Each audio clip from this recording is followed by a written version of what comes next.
తెలుసుకురా ఇవ్వండి నువ్వు తీయమా కదా తీస్తాను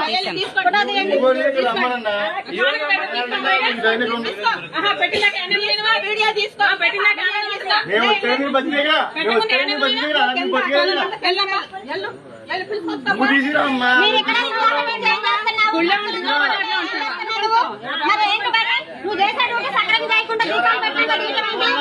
నువ్వు క్రిస్టియన్ అయితే మాట్లాడాలంటవా మా హిందువులకి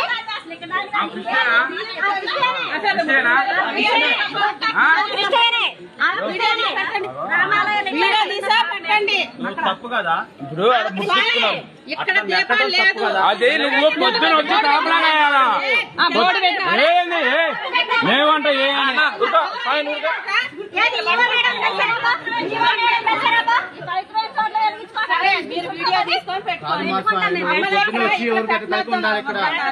చెప్పండి అసలు నువ్వు ముట్టుకోవద్దు మా దీపాన్ని నువ్వు ముట్టుకోవద్దు